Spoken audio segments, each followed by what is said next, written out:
So all that being said, we're going to kind of move on to another part of this discussion. And that is something that's pointed out by David Wolfe.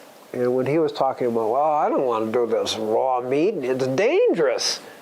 I've known one or two people died. Actually, I have two. When in the 1990s, somewhere, 98, 97, some people at Pangaea in the Big Island, they got a live fish and bit into it. Now they broke something. See, they got karma right back. And what it is in the 7 Noahide principles from the time of Noah, you're not supposed to bite into a limb of a living being. So instant karma. One or two of those people died. I can't remember that. And another person went to the hospital with severe hepatitis. It's dangerous. You bite into live fish, you're going to get, all kinds of these worms and tapeworms and so many different things. It's just like, this is a problem.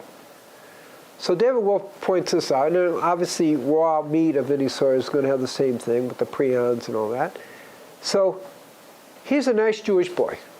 And most people don't realize that David Wolfe is Jewish, and even though he doesn't practice, but he's coming on a deep principle, a deep Torah principle, which is in his genes. What is that? Pikuach nefesh. Don't do anything to harm the body. Preserve the health of the body. That's one. Don't do anything that's dangerous to the body. And third, don't do anything you think may be dangerous. Very clear Torah things. And so it's a bigger perspective. So where does that take us? And I want to do this in respect that the research is not as clear as I would like it to be. But generally speaking, for the general public, and I'll make a caveat, people who eat meat generally have 2 to 4 times more diabetes, generally have 2 to 4 times more cancer of all sorts, generally have about 26% high blood pressure versus 2% of vegans. Generally have 4 times more osteoporosis for a variety of reasons. And the list goes on and on and on. But I don't want to make that point so strong because the caveat to that is that at the turn of the century only 1 to 2% of people had cancer, not 33% like we have today, and it's more complicated. And we'll explain that. Because when they've done, there was one study, only one study done at Harvard that showed really if you eat the highest quality meat and more organically and grass-fed meat and you're going to have a lot less of this. So I have to be honest in the assessment that commercial meat, which is what most of the world's having, and I want to put that into the China study, that's a weakness in the China study.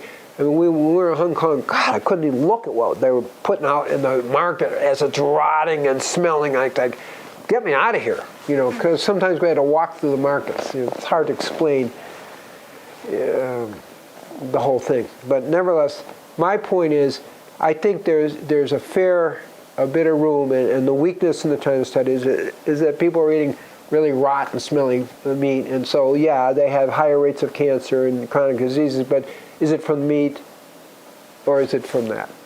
Or is it the fact that it's not high quality meat?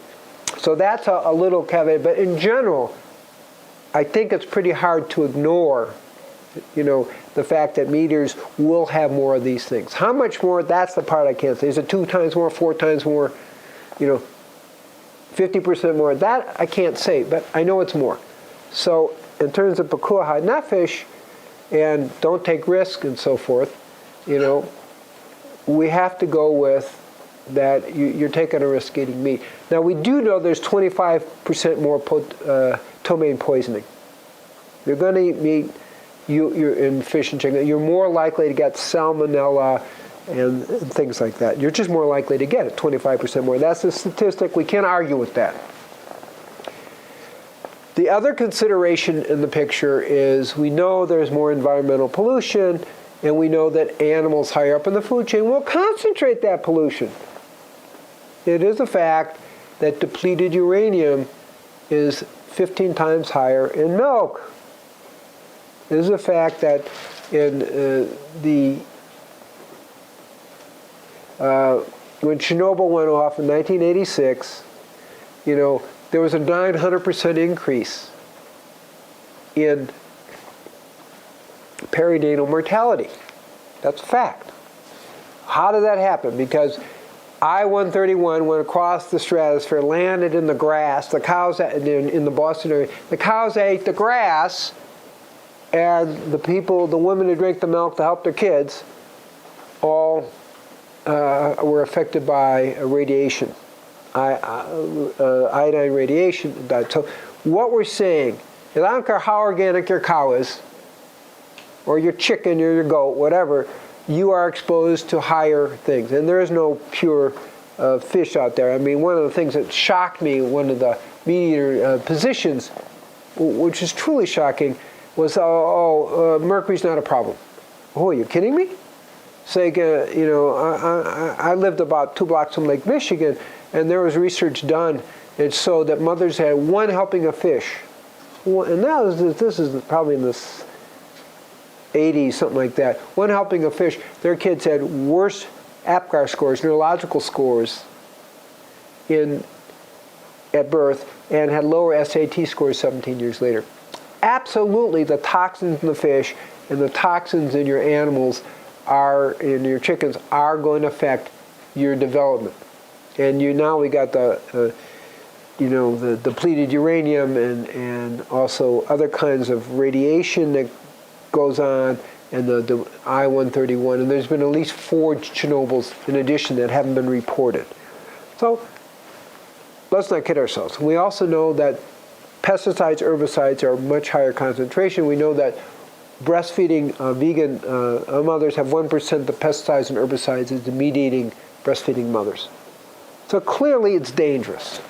I don't want to kind of go into it. Now I want to just talk about milk for a second.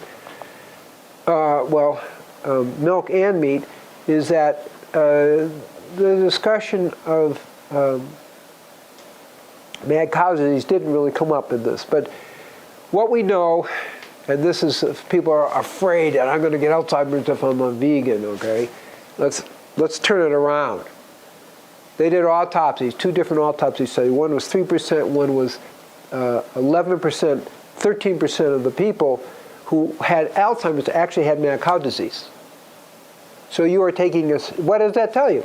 Well, the Friends of the Earth who kind of did cited the research, it tells you that we have at least 120,000 people with mad cow disease. Get it?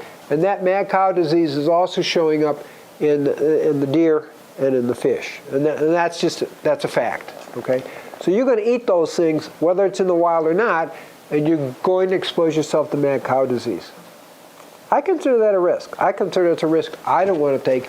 I live by the Torah. I'm not going to take that risk. Okay. Now dairy has a lot of problems. First, in 1984, you had the bubonic plague related to raw dairy. Now, I will say that raw dairy is going to have more energy than pasteurized dairy. But that's only part of the story. Everybody gives a part. The other part of the story is bovine leukemic virus, which is in 80% of the American crops. I'm going to crop, but it's the wrong word, but it's cows, which is a crop in the dehumanized way to approach it, really is a problem. And they did a study with chimpanzees, and they fed them milk from leukemic cows, and 100% of them got leukemia in a year. Now, let's go into that statement and how it affects humans. So what we know is, throughout the world, people who drink milk have 3 times more leukemia and lymphoma. That's just a fact. You can't talk your way out of it. It's a fact. Studies, 11.5-year-long studies with 400 people, with 11,000 people, they all show the same thing. If you're going to drink milk, you're taking your risk of getting leukemia, you're upping by 3. That's just what it is, leukemia and lymphoma. If you're going to drink milk, you're upping your risk of cancer of the lungs, doubling. If you're going to drink milk, 1 to 3 glasses a day, major study done at Harvard with many, many people, you're upping your chances of ovarian cancer 2 to 3 times. high risk. Now, I'm not just talking about bubonic plague now. I'm talking about cancer. I'm talking about lymphatic congestion. I'm talking about 50 million people who are lactose intolerant. It really doesn't work very well. It has high risk. I'm talking about salmonella. I'm talking about a variety of things. Paratuberculosis is a problem. And I'm going to tell you, eggs, also a problem. Because people complain, oh, you said okay to have eggs. I didn't say it was okay to eat eggs. I said science will tell you that eggs are a very good protein. I didn't say eat them. Because I'm not going to deny science. I'm not going to, because I have a position, I'm not going to deny scientific reality. It's 40% assimilated protein. Spirulina is 40%. I don't need to eat eggs to get the high quality protein. And the Rous virus, Dr. Rous, Nobel Prize winner, which causes cancer, is in eggs. And Virginia Livingston points out also that eggs, after a year, almost all chickens can have cancer going, and their eggs, are going to promote cancer. So I'm not going to, talk about it. And then I'm not talking now the ethical and spiritual moral issues. I'm just talking the science issues. Because I just want to say, so it's risky, particularly raw meat, raw eggs, whatever. It's going to be more risky.